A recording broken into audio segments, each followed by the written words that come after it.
Today we will discuss about the next topic which is posology. आपका chapter third है posology. Last time हमने cover किया था इनकम्पैटिबिलिटीज इन prescription. जो हमारा नेक्स्ट टॉपिक है वो है that is posology. First of all, in this posology chapter we will cover the different topics, that is introduction regarding posology, factors influencing the dose, and then calculation of the doses. These three factors we will cover in this chapter. First of all, we move to the topic posology. Posology किसे कहते हैं? Posology means, posology first of all दो words के combination से बना है, that is पोसोस plus logy. ठीक है, ये पोसोलॉजी एक ग्रीक का वर्ड है, दो वर्ड्स के कॉम्बिनेशन से बना है. पोसोस का मतलब होता है how much, it means how much, and logy means study और science. So we can define the posology that posology is a dose or quantity of drug which can be administered to the patient to get the desired pharmacological action. हम इसकी definition की बात करें, definition of posology is that it is a dose. Posology, it is a dose or quantity. It is a dose or quantity which can be administered, which can be administered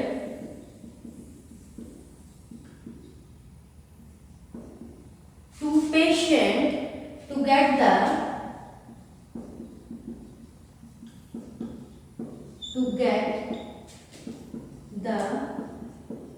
desired pharmacological action. तो ये होगी definition.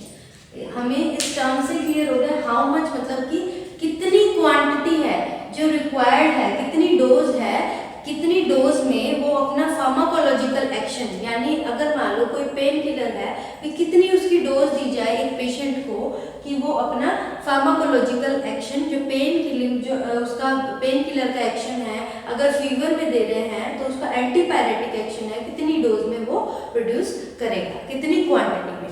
ठीक है, अब ये जो dose है ये तो हमारा पैथोलॉजी है, पोसोलॉजी किसके ऊपर डिपेंड करता है? डोज के ऊपर. अब ये डोज है, वो डोज है जो क्वांटिटी है ड्रग की, वो अलग अलग फैक्टर्स पे डिपेंड करती है. डोज ऑफ ड्रग, डोज को आप क्वांटिटी भी कह सकते हैं कि ड्रग कितनी क्वांटिटी में ड्रग देनी है. ठीक है, वो अलग अलग फैक्टर्स पे डिपेंड करती है. अब वो फैक्टर्स क्या हो सकते हैं? वो फैक्टर्स हो सकते हैं जैसे एज के ऊपर डिपेंड करती है, कितनी एज है पेशेंट की, पेशेंट कोई चिल्ड्रन है, ठीक है, या फिर कोई इन्फेंट है या अडल्ट है, किस तरह का पेशेंट है, उसी के अकॉर्डिंग उसको जो डोज है किसी भी पर्टिकुलर मेडिसिन की उसको प्रिस्क्राइब की जाएगी. तो सबसे पहला फैक्टर जैसे एज आ गया. ठीक है, और क्या फैक्टर हो सकते हैं जैसे कंडीशन, जो पर्टिकुलर पेशेंट है उसकी किस तरह की कंडीशन है, वो कॉन्शियस है, अनकॉन्शियस है, कितनी वो जो डोज है उसको टॉलरेट कर सकता है, कितनी उसकी टॉलरेंस पावर है, तो उसके ऊपर डिपेंड करता है कि कितनी डोज दी जाए, हाई डोज दी जाए या लो डोज दी जाए. उसके बाद हम बात करें सीवियरिटी, ये तो हो गया condition, condition of the patient, patient की कैसी कंडीशन है. उसके बाद सीवियरनेस, कितनी सीवियरिटी है ड्रग की, डिजीज की कितनी सीवियर डिजीज है, वो क्रॉनिक डिजीज है या फिर एक्यूट डिजीज है. डिपेंड करता है कि या तो कुछ इस तरह की डिजीज होती है कि हाँ भाई एक्यूट डिजीज है, थोड़े टाइम तक उसको ड्रग देंगे इतनी इतनी, जैसे पर्टिकुलर कोई एंटीबायोटिक है उसकी डोज तय होती है कि अगर मान लो 500 mg में भी अवेलेबल होती है जो एंटीबायोटिक है, 250 mg में भी अवेलेबल होती है। अगर 500 mg उसको दी जाती है जिसकी टॉलरेंस पावर अच्छी होती है तो उसको 3 टेबलेट्स ही दी जाती है, ठीक है। उसका एक कोर्स होता है जो मेडिसिन का। उसके बाद अगर मान लो जो एंटीबायोटिक है 250 mg की है तो उसको 5 टेबलेट। वो डिपेंड करता है कि जो पेशेंट है उसकी किस तरह की डिजीज है, कितनी सीवियर है, एक्यूट है या फिर क्रॉनिक है। एक्यूट मतलब कि जो कि थोड़े टाइम बाद ठीक हो जाएगी, क्रॉनिक जिसमें लंबे समय तक उसको वो मेडिसिन लेनी पड़ेगी, वो आ जाता है क्रॉनिक के केस में, ठीक है। फिर और किस पे डिपेंड करता है, फॉर्मुलेशंस पे डिपेंड करता है, कौन सी फॉर्मुलेशन दे रहे हैं हम, उसकी जो फॉर्मुलेशन हम उसको दे रहे हैं, आइदर फॉर्मुलेशन लिक्विड फॉर्म में है, सॉलिड फॉर्म में है, पाउडर फॉर्म में, किस फॉर्म में फॉर्मुलेशन दे रहे हैं उसके ऊपर भी डोज डिपेंड करती है। कि अगर हम लिक्विड फॉर्म में देते हैं तो वो सॉलिड के कंपैरेटिवली ज़्यादा उसको देनी पड़ेगी, ठीक है। पेरेंटल दे रहे हैं तो उसको कंपैरेटिवली कम देनी पड़ेगी। क्यों? क्योंकि जो पेरेंटल है वो डायरेक्टली ब्लड स्ट्रीम में चली जाती है तो एब्जॉर्प्शन ज़्यादा होता है, तो उस कम डोज में भी वो अपना थेरेपेटिक या फिर फार्माकोलॉजिकल एक्शन शो कर देगी, ठीक है। उसके बाद बात करें और क्या फैक्टर हो सकते हैं, ड्रग इंट्रैक्शन। अब कई बार ड्रग्स क्या होती हैं, 2 ड्रग्स दे रखी हैं आपस में इंट्रैक्शन कर जाती हैं तो वो पर्टिकुलर एक ड्रग का इफेक्ट शो नहीं होता जैसा एक ड्रग का इफेक्ट चाहिए, ठीक है। तो उस केस में डोज हाई हो जाती है, ठीक है। और मील्स के केस में कई बार मील्स, कुछ ड्रग्स ऐसी होती हैं मील्स के बाद ली जाती है, कुछ ड्रग्स मील्स के बाद पहले ली जाती है। इसमें भी डोज का क्या रोल होता है, इसमें डोज का ये रोल होता है कि अगर मान लो मील कुछ जो ड्रग्स होती हैं जो मील्स के साथ कंपेटेबल होती है तो वो उसमें कम डोज में रिकमेंड की जाती है, लेकिन आफ्टर मील्स के बाद जो ड्रग दी जाती है उसमें एब्जॉर्प्शन कम होती है तो इसलिए उसकी जो डोज होती है वो बढ़ा दी जाती है क्योंकि एम्प्टी स्टमक ज़्यादा एब्जॉर्प्शन होती है। अब मील्स के साथ दिया गया तो मील्स के और भी ज़्यादा जो मील्स हैं उसका खाना है, फूड है, उसके साथ उसका मेटाबॉलिज्म चल रहा है, नॉर्मल जो मेटाबॉलिज्म है बॉडी में वो चल रहा है। ड्रग दे दी फिर ड्रग अपना ब्रेक डाउन करेगी, ड्रग की एब्जॉर्प्शन होगी जिसके कारण उसका जो एक्शन है वो स्लो डाउन हो जाता है, तो एक्शन को फास्ट करने के लिए डोज इंक्रीज कर दी जाती है। तो ये भी एक तरह का फैक्टर है जिसको ड्रग इंट्रैक्शन कह सकते हैं, ठीक है। और क्या हो सकता है, रेट ऑफ एलिमिनेशन, भी किस तरह से कौन सी ड्रग है कितनी बॉडी से एक्सक्रीट आउट हो रही है या अकुमुलेट हो रही है बॉडी में, कितना टाइम ले रही है, एक्सक्रीशन स्लो हो रहा है या फास्ट हो रहा है, उसके ऊपर भी डिपेंड करता है डोज कम देनी है या ज़्यादा देनी है, ठीक है। और किस पे डिपेंड करता है, रूट ऑफ एडमिनिस्ट्रेशन, भी किस तरह का रूट है, ओरली दे रहे हैं या फिर पेरेंटल दे रहे हैं। अगर ओरली देते हैं तो उसका जो एब्जॉर्प्शन है वो बड़ा स्लोली होता है, आराम से वो एब्जॉर्ब होती है तो उस केस में डोज हाई देनी पड़ती है। लेकिन अगर parenterally through intra IV injection के थ्रू दे रहे हैं मान लो तो उसमें वो डायरेक्टली ब्लड स्ट्रीम में जा रही है तो उस केस में क्या होती है, स्मॉल अमाउंट ऑफ डोज भी सफिशिएंट होती है। ये हमने जनरल इसका पढ़ा है कि बहुत से इस तरह के फैक्टर्स होते हैं जो इन सब चीज़ों को इफेक्ट करते हैं। उसके बाद हम बात करें आगे तो जो डोज होती है एक थेराप्यूटिक डोज होती है, इसमें एक टर्म है थेराप्यूटिक डोज।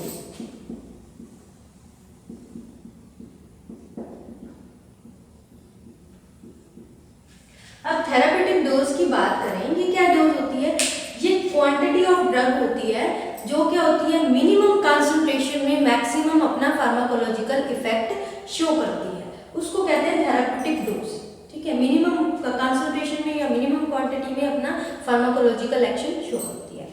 अब कई बार क्या होती है जो डोज होती है, ठीक है, वो क्या होती है इस थेरापेटिक इफेक्टिव थेरापेटिक जो लेवल होता है उस टॉक्सिक लेवल को क्रॉस कर जाती है, डोज हाई हो जाती है जिसके कारण क्या होती है वो क्या करती है टॉक्सिक इफेक्ट प्रोड्यूस करती है।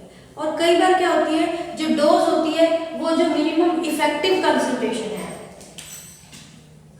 मिनिमम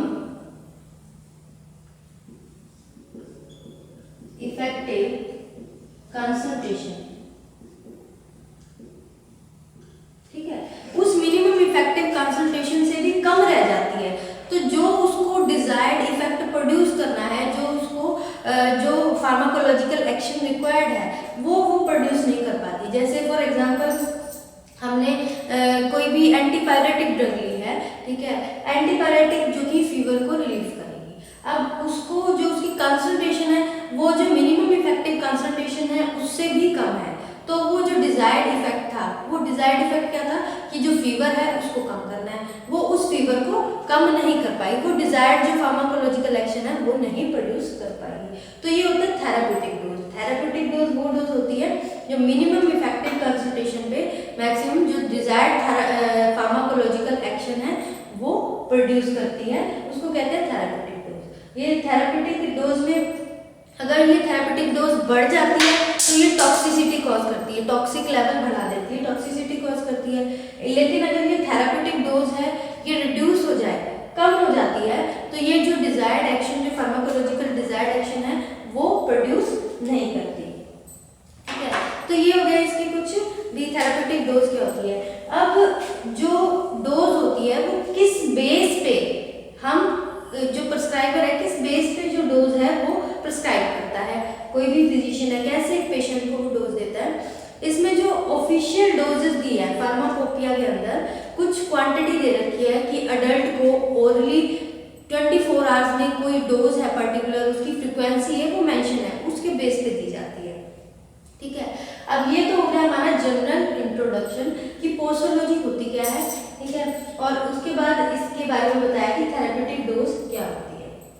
ठीक है, पोस्टोलॉजी की बात करें, हमने पोस्टोलॉजी में पढ़ा है, इसकी डेफिनेशन पढ़ी है इंट्रोडक्शन में कि इट इज अ डोज और you can also say that quantity which can be administered to the patient to get the desired pharmacological action, जो फार्माकोलॉजिकल एक्शन है वो प्रोड्यूस करे। ठीक है, कि आपको पता है जो डोज है अलग अलग होती है। ठीक है, जैसे मार्केट में अवेलेबल होती है 500 mg की भी टेबलेट होती है, पर्टिकुलर एक ही डोजेस फॉर्म की। जैसे टैबलेट की बात करो, कोई एंटीपैरेटिक ड्रग ले ली, जैसे पीसीएम ले ली, तो उसमें क्या होता है वो 500 mg में भी है, 100 mg में भी अवेलेबल है। ठीक है, लेकिन वो पर्टिकुलर डोज किस पेशेंट को देनी है ये कौन डिसाइड करता है, फिजिशियन डिसाइड करता है। किस बेस पे डिसाइड करता है, कुछ फैक्टर जो मैंने आपको थोड़े बहुत फैक्टर्स की जनरल ब्रीफली आपको बताया है कि एज होती है, सीवियरिटी होती है, किस तरह की डिजीज है, किस तरह की फॉर्मुलेशन है। ठीक है, और ड्रग इंट्रैक्शन तो नहीं हो रही। ठीक है, जो रूट ऑफ एडमिनिस्ट्रेशन है वो कौन सा है, इन सब बेसिस पे जो ये फैक्टर्स हैं उन बेसिस पे डिसाइड किया जाता है कि डोज कितनी देनी है, किस पेशेंट को कितनी डोज हमने प्रोवाइड करनी है, कितनी डोज उसको देनी है। ठीक है, एडमिनिस्टर करने के लिए। उसके बाद हम बात करते हैं, ये तो पोस्टोलॉजी हो गया, इसकी इंट्रोडक्शन। अब हम वन बाय वन करके इसमें अलग अलग फैक्टर्स हैं, ये जो मैंने ब्रीफ में बताया यही फैक्टर हम डिटेल में स्टडी करेंगे। ठीक है, तो इसमें फैक्टर्स की बात करें,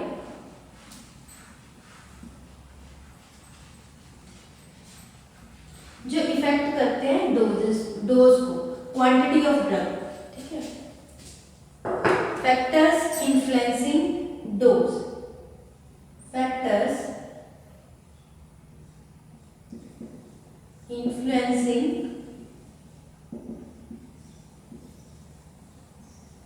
डोज। ठीक है, अलग अलग फैक्टर्स आ जाते हैं, इसमें हम वन बाय वन करके फैक्टर स्टडी करेंगे। पहले तो ये आ जाता है जो ऑप्टिमम डोज है वो अपना डिजायर्ड थेरेपेटिक इफेक्ट तो शो करती है, लेकिन जो थेरेपेटिक इफेक्ट है, ठीक है, किसी भी पर्टिकुलर ड्रग का, वो कैसे वेरी करता है, पर्सन टू पर्सन, हर पर्सन में अलग अलग रिस्पॉन्स होता है। जैसे बच्चा है, किसी पर्टिकुलर कोई भी एक ड्रग है वो अलग से रिस्पॉन्स करेगा, अडल्ट है वो उसको अलग से रिस्पॉन्स करेगा, ओल्ड एज है, ओल्ड एज पीपल है वो अलग से रिस्पॉन्स करेंगे, इन्फेंट अलग से। तो इसमें डिपेंड करता है, वेरी करता है, जो रिस्पॉन्स है वो चेंज होता रहता है। ठीक है, पर्टिकुलर पर्सन टू पर्सन। अब हम इसमें वन बाय वन करके फैक्टर स्टडी करेंगे। सबसे पहला फैक्टर है हमारा एज। ठीक है, बहुत सारे फैक्टर्स है इसके अंदर, जैसे एज आ जाता है। ठीक है, और क्या होता है, जेंडर आ जाता है। ठीक है, बॉडी वेट आ जाता है, रूट ऑफ एडमिनिस्ट्रेशन आ जाता है, टाइम ऑफ एडमिनिस्ट्रेशन आ जाता है, एनवायरमेंटल फैक्टर्स आ जाते हैं, इमोशनल फैक्टर्स आ जाते हैं, और जैसे एडिटिव इफेक्ट्स आ जाते हैं, सिनर्जिस्टिक इफेक्ट्स आ जाते हैं। ठीक है, इडियोसिंक्रोनेसी आ जाती है। तो ये सब फैक्टर्स हैं जो कि डोज को इन्फ्लुएंस करते हैं। सबसे पहले हमारा फैक्टर है, हम पढ़ेंगे एज। ठीक है, अब जो एज है फार्माकोलॉजिकल एक्शन को, या तो आप कह सकते हैं फार्माकोकाइनेटिक को इफेक्ट करती है। वो किसको इफेक्ट करती है? डोज को और फार्माकोलॉजिकल एक्शन, ठीक है, इसको इफेक्ट करती है। ये डिपेंड करता है कि कोई पर्सन उसमें मेटाबोलाइजिंग और एक्सक्रीशन ड्रग का कैसे हो रहा है, ठीक है। जैसे फॉर एग्जांपल जो चिल्ड्रन होते हैं या ओल्ड एज पीपल होते हैं जिनकी एज ज़्यादा है, वो इस सब चीज़ों को, उनमें टॉलरेंस उतनी नहीं होती, तो वो मेटाबोलाइजिंग और उसके अंदर जो ड्रग है उसका मेटाबोलाइजेशन, ठीक है, और एक्सक्रीशन पावर कम होती है कंपैरेटिव टू जो एडल्ट है उसके कंपैरेटिवली, ठीक है। तो इनमें टॉलरेशन पावर कम होती है, तो इनको डोज भी कैसी दी जाती है? कम डोज दी जाती है, क्योंकि ये एक्सक्रीशन नहीं कर पाते टाइमली उस तरह से, और ना ही ये उस तरह से ये मेटाबॉलिज्म भी इनका फास्ट नहीं होता, तो इसलिए इनमें डोज जो चाइल्ड चिल्ड्रन होते हैं या ओल्ड एज पीपल होती है उसमें कम होती है। लेकिन कुछ केस में ऐसा है कि जो चिल्ड्रन है उनकी हाई टॉलरेंस होती है, जैसे डिजिटैलिस और बेलाडोना का एग्जांपल लिया है, एक्सेप्शनल है डिजिटैलिस एंड बेलाडोना। ये ऐसी ड्रग है, इसमें जो चिल्ड्रन है उनका क्या होता है? High rate of metabolism.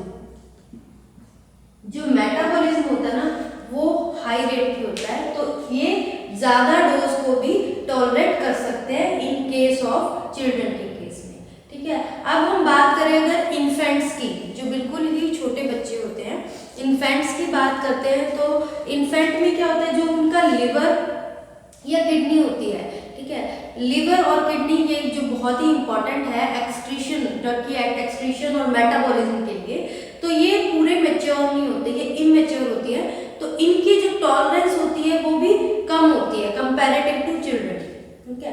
तो इसलिए जो इन्फेंट्स होते हैं उनकी जो डोज रिकमेंड की जाती है, उनको डोज प्रिस्क्राइब की जाती है, वो भी बहुत स्मॉल अमाउंट में, बहुत लिटिल क्वांटिटी ड्रग, उनको लिटिल क्वांटिटी ऑफ डोज या क्वांटिटी बहुत कम दी जाती है इन्फेंट्स के केस में। ये हमारा हो गया फर्स्ट फैक्टर जिसको हम कहते हैं एज। एज से क्या होता है? डोज और फार्माकोलॉजिकल एक्शन को इफेक्ट करती है। उसके बाद अगर हम नेक्स्ट पे मूव करें, नेक्स्ट आ जाता है हमारा जो फैक्टर है वो है बॉडी वेट। बॉडी वेट, ठीक है। बॉडी वेट की बात करें हम तो बॉडी वेट भी डोज को इन्फ्लुएंस करता है। कैसे करता है? ये सबसे पहले ही मेन फैक्टर है बॉडी वेट, ठीक है, क्योंकि जो बॉडी वेट होता है वो किस पे डिपेंड करता है? बॉडी वेट में ऐसा नहीं है कि आप किसी ओबीस पर्सन को इंक्लूड करें कि वो ओबीस पर्सन है तो उसको हाई डोज देनी है, ठीक है। कोई मलनरिश्ड पेशेंट है जिसमें क्या होता है न्यूट्रिशमेंट पूरा नहीं है तो उसको कम डोज देनी है, चिल्ड्रन को कम डोज, इस तरह से ही बॉडी वेट के अंदर जो वेट होता है वो कैलकुलेट किया जाता है, बॉडी का वेट कैलकुलेट करके, मतलब कि उसकी जो फिजिकल अपीयरेंस के बेस पे नहीं, उसका वेट कैलकुलेट करके उसकी डोज डिसाइड की जाती है, कंसंट्रेशन कितनी ड्रग दी जाए, ठीक है। क्योंकि जो कंसंट्रेशन है ड्रग की वो किसके ऊपर डिपेंड करती है? Size of patient. Concentration of drug ये किस पे डिपेंड करती है? साइज ऑफ पेशेंट, ठीक है, पेशेंट के साइज पे डिपेंड करती है। अगर ये हम कैलकुलेट करते हैं, इसकी कैलकुलेशन करके हम डिटेक्ट करते हैं, अगर हैवी वेट है तो हाई डोज दी जाती है, अगर वेट कम है तो लो डोज दी जाती है, ठीक है। इसको ये फैक्टर नहीं इंक्लूड करेंगे इसमें कि ओबेसिटी, कोई ओबेसिटी है किसी में, ठीक है, तो उसको हाई डोज दे दो, उस वे से नहीं, इसमें साइज में इसकी बॉडी वेट की कैलकुलेशन की जाती है। जो नेक्स्ट हमारा फैक्टर आ जाता है, ये हमारे दो फैक्टर हो गए, थर्ड फैक्टर आ जाता है हमारा जेंडर, ठीक है। जेंडर से बात करते हैं हम मेल और फीमेल की।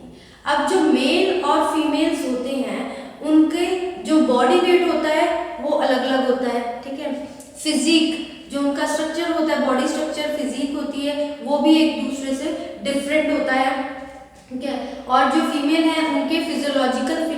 अलग होते हैं कंपैरेटिव टू मेल्स के, ठीक है। अब जैसे डोज होती है, फीमेल्स की बात करें तो फीमेल्स में जैसे डोज होती है during menstruation and lactation period, वो डोज कम दी जाती है, ठीक है, क्योंकि ये क्या होते हैं, मे बी टॉक्सिक इफेक्ट भी प्रोड्यूस कर सकती है। जैसे परगेटिव्स तो इस टाइम में, लैक्टेशन टाइम में और मेंस्ट्रुएशन टाइम में परगेटिव्स को तो अवॉइड ही किया जाता है। इस तरह से बहुत सी ऐसी ड्रग्स हैं जो कि फीमेल्स को बहुत लो डोज दी जाती है या फिर कॉन्ट्राइंडिकेटेड होती है, ठीक है, ड्यू टू फिजियोलॉजिकल फिनोमिनास के कारण। तो ये हमारा नेक्स्ट फैक्टर हो गया जिसको कहते हैं जेंडर के बेस पे डोज कैसे डिसाइड की जाती है। उसके बाद जो उसके फोर्थ फैक्टर है हमारा, वो है रूट ऑफ एडमिनिस्ट्रेशन